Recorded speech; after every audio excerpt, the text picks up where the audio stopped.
Hi hello എല്ലാ കുട്ടികൾക്കും പുതിയൊരു വീഡിയോയിലോട്ട് സ്വാഗതം. അപ്പോൾ നമ്മളിതുപോലത്തെ ഒരു കാർഡ്ബോർഡ് പീസ് എടുത്തിട്ടുണ്ട്. പിസ്സ മേടിച്ച ബോക്സാണ് കേട്ടോ. അപ്പോൾ ഇതിൽ നിന്ന് നമുക്ക് ഇതേപോലെ ഒരു റൗണ്ട് പീസ് കട്ട് ചെയ്തെടുക്കാം. ഞാൻ കോമ്പസും പെൻസിലും വെച്ചിട്ടാണ് റൗണ്ട് പീസ് കട്ട് ചെയ്തെടുത്തിട്ടുള്ളത്. അതിനുശേഷം അതിന് ബ്ലാക്ക് കളർ പെയിൻറ്റ് വെച്ചിട്ട് ഇതേപോലെ കുറച്ച് മാർക്കിങ്സ് ഒക്കെ കൊടുത്തിട്ടുണ്ട്. ഇതിൻ്റെ ഡീറ്റെയിൽ ആയിട്ടുള്ള വീഡിയോ നമ്മുടെ ചാനലിൽ ഇട്ടിട്ടുണ്ട്. അത് കണ്ടു നോക്കിയാൽ മതി. ഓണത്തിൻ്റെ സമയത്ത് ഇട്ടിട്ടുള്ളതാണ്. ലിങ്ക് ഡിസ്ക്രിപ്ഷൻ ബോക്സിൽ കൊടുക്കാം കേട്ടോ. അപ്പോൾ ഇതേപോലെയൊക്കെ കൊടുത്തിട്ട് കുറച്ച് ഡോട്ടുകളും അതുപോലെ കളറുകളൊക്കെ കൊടുത്ത് ഒന്ന് സെറ്റാക്കി എടുത്തിട്ടുണ്ട്. നല്ല ഭംഗിയാക്കി തന്നെ എടുത്തിട്ടുണ്ട് കേട്ടോ. അപ്പോൾ ഈ സെൻറ്റർ പോർഷൻ നമുക്കവിടെ കളർ ചെയ്യേണ്ട ആവശ്യമില്ല. ബാക്കി എല്ലാ ഭാഗങ്ങളും കളർ ചെയ്തെടുക്കണം കേട്ടോ. അപ്പോൾ ഇതേപോലെ കൊടുത്ത് പിന്നെ കുറച്ച് സ്റ്റോൺസ് ഒക്കെ ഇതേപോലെയൊക്കെ ഒന്ന് ഒട്ടിച്ച് കൊടുത്ത് നല്ല ഭംഗിയാക്കി എടുത്തിട്ടുണ്ട്. ഇത് ഡീറ്റെയിൽ ആയിട്ട് കാണണമെങ്കിൽ എൻ്റെ ലിങ്ക് ഡിസ്ക്രിപ്ഷൻ ബോക്സിൽ കൊടുക്കാം കേട്ടോ.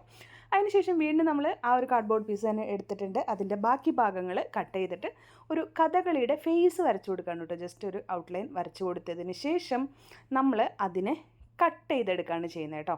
ഓക്കെ, അപ്പോൾ ഇതേപോലെ കട്ട് ചെയ്തെടുത്തിട്ടുണ്ട്. ആൻഡ് അതിൻ്റെ ഉള്ളിലത്തെ ഫില്ലിങ്സ് ഒക്കെ നന്നായിട്ട് ഞാൻ വരച്ചു കൊടുത്തിട്ടുണ്ട് കേട്ടോ.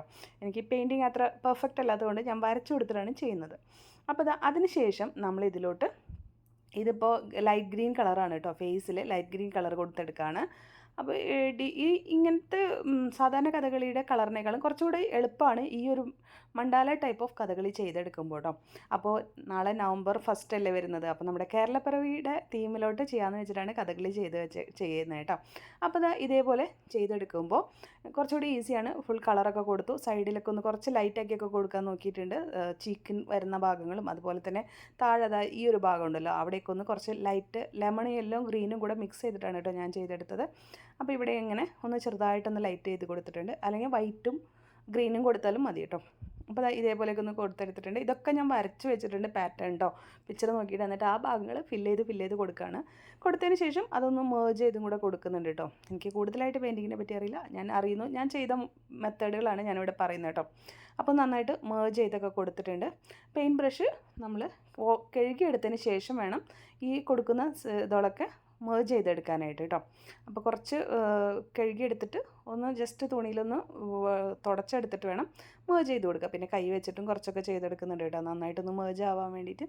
അപ്പോൾ പെയിൻറ്റ് ഇങ്ങനെ നമ്മൾ സെപ്പറേറ്റ് കൊടുത്ത പോലെ ഇരിക്കില്ല. ഈ ഒരു ഭാഗങ്ങൾ മാത്രമാണ് നമുക്ക് ഇങ്ങനത്തെ ഡ്രോയിങ് ചെയ്യുമ്പോൾ ശ്രദ്ധിക്കേണ്ട ആവശ്യമുള്ളൂ. അതുപോലെ നെറ്റിയുടെ ഭാഗത്തും ഒരു ലൈറ്റ് ഷെയ്ഡ് കൊടുത്തിട്ടുണ്ട്. പിന്നെ എല്ലാ ഭാഗങ്ങളും ഫില്ല് ചെയ്ത് കൊടുക്കുക വേണ്ടു കേട്ടോ. അപ്പോൾ ഇവിടെയൊക്കെ ഒന്ന് കുറച്ച് യെല്ലോ കളറുകളും അതുപോലെ റെഡ് കളറുകളൊക്കെ കൊടുത്തിട്ടുണ്ട്. ഈ ഭാഗങ്ങളിലൊന്നും ഷെയ്ഡിങ് ഇല്ല. ഫേസിൻ്റെ ഷെയ്ഡിങ് മാത്രം ഈ ഒരു ടൈപ്പ് ഓഫ് കഥകളി വരയ്ക്കുമ്പോൾ സാധാരണ കഥകളിയിൽ ഒരുപാട് ഷെയ്ഡിങ്സ് ഉണ്ട് കേട്ടോ. അപ്പോൾ ഇതിലാകുമ്പോൾ അങ്ങനത്തെ ബുദ്ധിമുട്ടുകളൊന്നുമില്ല. നമുക്ക് ഈസി ആയിട്ട് നല്ല ഭംഗിയുള്ള അടിപൊളി ലുക്കും കിട്ടും കേട്ടോ. അപ്പോൾ അതൊക്കെ വരച്ച് കൊടുത്തിട്ടുണ്ട്. പിന്നെ നമ്മുടെ ലിപ്പ് വരച്ച് കൊടുത്തിട്ടുണ്ട്. ലിപ്പ് വരയ്ക്കുമ്പോൾ ആദ്യം തന്നെ നമ്മൾ ഈ ഒരു ലിപ്പ് ഫില്ല് ചെയ്ത് കൊടുക്കുകയാണ് ചെയ്യുന്നത്. റെഡ് വെച്ചിട്ട് ഫില്ല് ചെയ്ത് കൊടുക്കുക. അതിനുശേഷം അതിൻ്റെ സെൻറ്റർ ഭാഗത്ത് ഈ ലിപ്പ് ഉണങ്ങുന്നതിന് മുന്നേ തന്നെ സെൻറ്ററിൽ ഒരു വൈറ്റ് ലൈൻ ഇതേപോലെ കൊടുത്തിട്ട് ഒന്ന് മേർജ് ചെയ്ത് കൊടുക്കുക. അപ്പോൾ നമ്മുടെ ചുണ്ടുകളുണ്ടല്ലോ, അത് രണ്ടും സെപ്പറേറ്റ് ആയിട്ട് നിൽക്കുന്ന പോലെ തോന്നും കേട്ടോ. ഓക്കെ, അപ്പോൾ അത് മാത്രം ഒന്ന് മേർജ് ചെയ്ത് കറക്റ്റാക്കി കൊടുക്കുക. അപ്പോൾ അതും കഴിഞ്ഞിട്ടുണ്ട്. ഇനി അതിനുശേഷം നമ്മുടെ ബാക്കി ഭാഗങ്ങളൊക്കെ ഇവിടെ ഇങ്ങനെ ഒരു ബ്ലൂവിൽ കുറച്ച് വൈറ്റ് മിക്സ് ചെയ്തിട്ട് ഈ ഒരു കളർ വരച്ചിട്ട് ഇവിടെ ഇങ്ങനെ വരില്ലേ, ആ ഒരു ലൈൻസ് മാത്രം നമ്മൾ ഇതേപോലെ വരച്ചു കൊടുക്കുക കേട്ടോ. അപ്പോൾ ഇനി ഇത് ഉണങ്ങാൻ വേണ്ടി വിടാം കേട്ടോ. ഇനി ഉണങ്ങുന്ന സമയം കൊണ്ട് നമുക്ക് കണ്ണ് വരച്ചെടുക്കാം. കണ്ണൊക്കെ ഞാൻ പറഞ്ഞല്ലോ, എല്ലാം ഡ്രോയിങ് ആണ്. ഫില്ല് ചെയ്ത് കൊടുത്താൽ മാത്രമേ ഉള്ളൂ കേട്ടോ. അപ്പോൾ അത് ഔട്ട്ലൈൻ ഇതേപോലെ വരച്ചു കൊടുത്തിട്ടുണ്ട് കണ്ണിൻ്റെ. അതുപോലെ തന്നെ നമ്മുടെ ഐബ്രോസും ഫില്ല് ചെയ്ത് കൊടുത്തിട്ടുണ്ട്.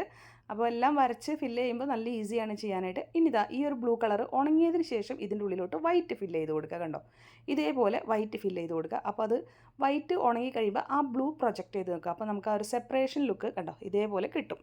അതല്ലെങ്കിൽ വൈറ്റ് കൊടുത്തിട്ട് നമുക്ക് ബ്ലൂവിൽ വൈറ്റ് ചേർത്തിട്ട് ഈ ലൈൻ കൊടുത്ത് സ്മഡ്ജ് ചെയ്തെടുത്താലും മതി കേട്ടോ. പിന്നെ കണ്ണിൻ്റെ ഒരു പെർഫെക്ഷൻ കിട്ടാൻ വേണ്ടിയിട്ട് കണ്ണിൻ്റെ മുകളിലും താഴെയും വരുന്ന ഭാഗത്ത് വൈറ്റ് വരച്ചിട്ട് ഒന്ന് മർജ് ചെയ്ത് കൊടുത്തിട്ടുണ്ട്. ഇനി ഇതേപോലെയൊക്കെ കൊടുത്തിട്ടുണ്ട്. കുറച്ച് സ്റ്റോൺസൊക്കെ ഒട്ടിച്ച് കൊടുത്തിട്ടുണ്ട്. ആ റൗണ്ട് പീസുകളൊക്കെ ഫില്ല് ചെയ്ത് കൊടുത്തു കേട്ടോ. അതിനുശേഷം നമ്മൾ ഇതേപോലത്തെ സ്റ്റോൺസ് എടുത്തിട്ട് ഇതൊക്കെ ഒന്ന് ഒട്ടിച്ച് കൊടുക്കുക കേട്ടോ. അപ്പോൾ കുറച്ചും കൂടി ഒന്നും അട്രാക്റ്റീവ് ലുക്ക് കിട്ടാൻ വേണ്ടിയിട്ടാണ് നമ്മൾ ഈ സ്റ്റോൺസൊക്കെ ഒട്ടിച്ച് കൊടുക്കുന്നത്. അപ്പോൾ ഇതെല്ലാതും ഒട്ടിച്ചെടുത്ത് കഴിഞ്ഞതിന് ശേഷം ഉള്ള ലുക്ക് ഇതാണ്. ഇനി നമ്മുടെ ആ ഒരു കിരീടത്തിൻ്റെ ഭാഗമാണ് നേരത്തെ ചെയ്തത്, അതെടുക്കുക. എന്നിട്ട് ബാക്കിൽ ഗ്ലൂ ഒട്ടിച്ചിട്ട് നമ്മളിത് ഇവിടെ വെച്ച് കൊടുത്തിട്ടുണ്ട് കേട്ടോ. അതിൻ്റെ ആ ഒട്ടിക്കുന്ന ഭാഗത്ത് നമ്മൾ സ്റ്റോൺസ് ഒന്നും ഫിക്സ് ചെയ്തിട്ടില്ല. ഇതേപോലെ ഒട്ടിച്ചെടുക്കുക കേട്ടോ. അപ്പോൾ നമുക്ക് ലുക്ക് നല്ല അടിപൊളിയായിട്ടില്ലേ. അപ്പോൾ ഇനി ഇത് നമുക്ക് വോളിലൊന്ന് ഡെക്കറേറ്റ് ചെയ്ത് നോക്കാം. അപ്പോൾ എല്ലാം കഴിഞ്ഞിട്ട് വോളിലൊന്ന് ഡെക്കറേറ്റ് ചെയ്ത് കഴിഞ്ഞപ്പോൾ അടിപൊളി ലുക്കായിട്ടുണ്ട്. വീട്ടിൽ എല്ലാവർക്കും ഭയങ്കര ഇഷ്ടമായി കേട്ടോ. അപ്പോൾ ഹസ്ബൻഡൊക്കെ നല്ല അഭിപ്രായം പറയുന്നത്. അപ്പോൾ എല്ലാവരും ട്രൈ ചെയ്തൊക്കെ വീഡിയോ ഇഷ്ടമാണെങ്കിൽ സബ്സ്ക്രൈബ് ചെയ്ത് സപ്പോർട്ട് ചെയ്യാൻ മറക്കല്ലേ.